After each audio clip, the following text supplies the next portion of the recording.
It's Memorial Day, and we talk about the greatest generation, but is there a greater generation?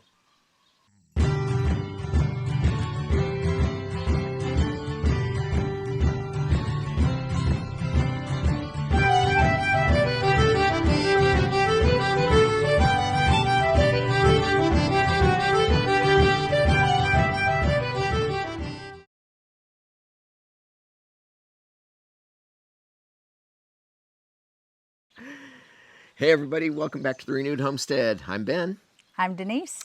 And it's morning here, so we might be a little bit shaded because that sun is coming up and it's just right in our eyes. So we're enjoying the shade of the trees, and it's actually cool out. It's the end of May. Yes. And we're in long sleeves. Well, a couple weeks ago we were in tank tops in the 80s. So. Yeah, it was hot. Not Arizona hot, a different hot. But yes, grand solar minimum. That's right. So it is Memorial Day, and we wanted to talk a little bit about just things you might not have thought of. Last year we posted a video of an interview we did with my grandmother, who is now passed, and she was part of what we call the greatest generation. They lived through the Great Depression. My grandfather served in World War II, and she stayed at home and took care of the kids. And we'll post a link to that video, and it's worth it. We interviewed her, and it's all on film, and it's I love just listening to her. But it always, my reaction to listening to that and what she talked about, because she was talking about her dad, and when he was a representative in Ohio, and he was one of the people that had to make the choice of whose sons went off to war. To choose the young men for the draft for the war. He hated that because you can imagine of the community that he had to help choose which ones would be taken and which would be left. And you think about that, and you live in a community, and your neighbor is the one that decides that your son's got to go fight. I mean, the pressure on him, I know it was immense. She talked about that, and it was a very difficult job, but a very necessary job. I mean, we were shipping our young men over there in the thousands to fight, and they had to come from somewhere. They had to come from somebody's community. They were, sons and daughters in some cases. Not as much in World War II, but, support. The women there were support for the men, so... go check out that video. The interview is very interesting, and like I said, she's gone now, and as are most of the generation, the greatest generation as we call them. But we want to give you a different perspective about the greatest generation here. So, I'm taller than you. Yes.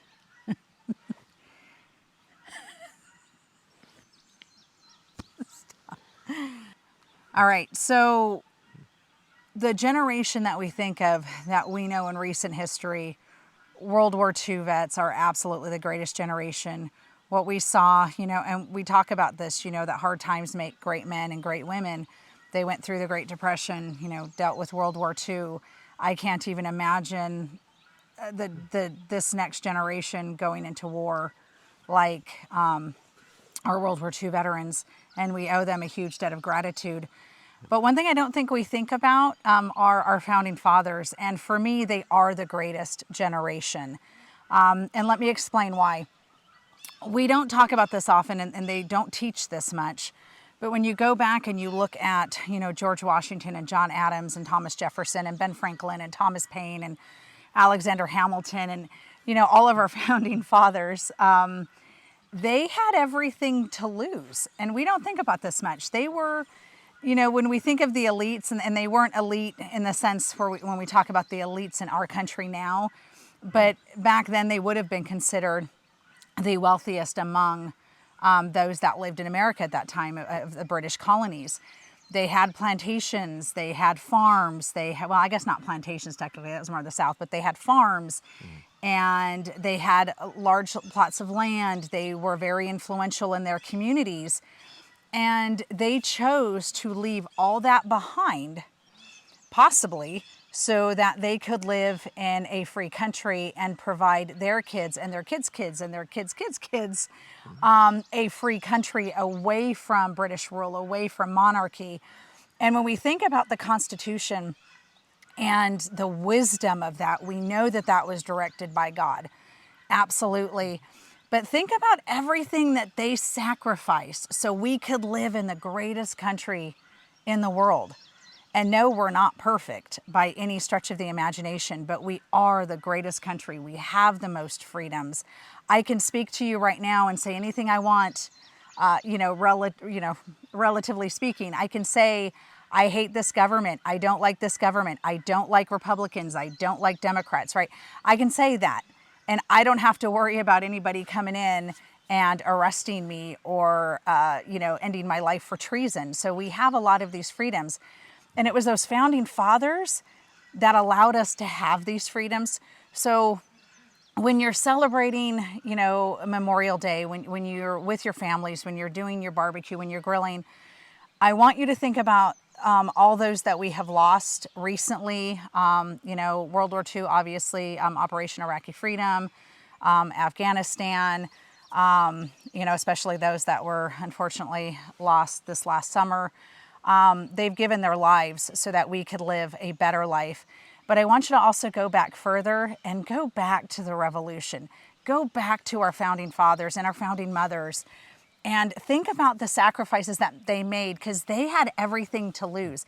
If they lost, not only would they lose their farms, right? They would lose their lives, but so would their families, right? Their kids wouldn't inherit, and they would lose everything that they had. And I don't think we think about that enough. When they signed the Declaration of Independence, they literally signed their own death warrant. If that failed, if the revolution failed, they put their name on it. They were gone, and so were their families. Yep. So I just want you to consider that as you're going through and celebrating. But I want you to take a moment and pray over the enormity of this day. Yeah. Because it's a day that we have to give thanks to those who paid the ultimate sacrifice so that we could live in America. We could live free. And I just want you to meditate on that a little bit as we go throughout this weekend.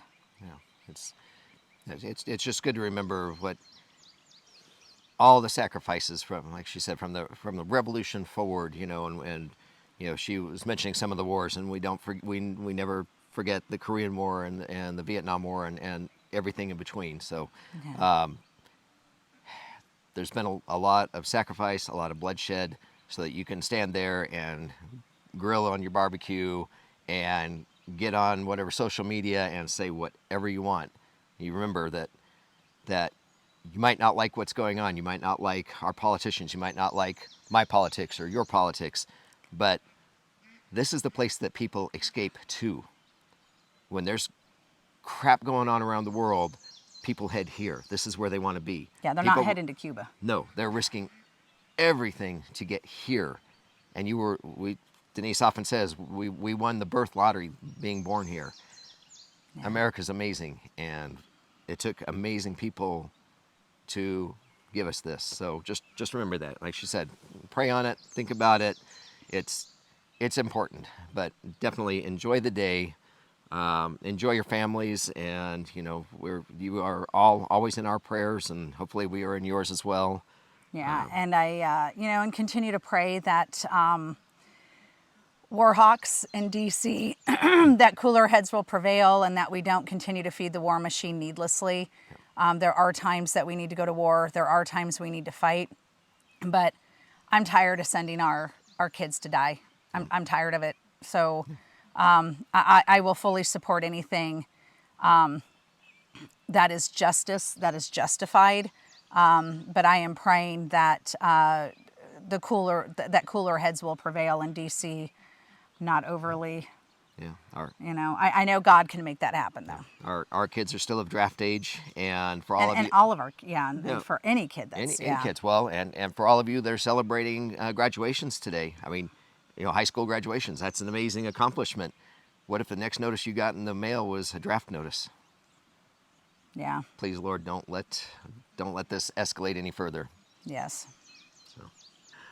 Okay, so anyway, we wanted to wish you all a very happy Memorial Day. Hope you are spending time with family or friends, and have a wonderful day. And just keep our country and our veterans all in your thoughts and your prayers, and just be grateful for what we have. I know we are, and we will continue to say that as long as we breathe. So. And be careful if you're traveling on the road. There's probably going to be a lot of people out there that are drinking during their celebrations. So just be careful on the road. Be safe. Be extra safe. Yes. Right.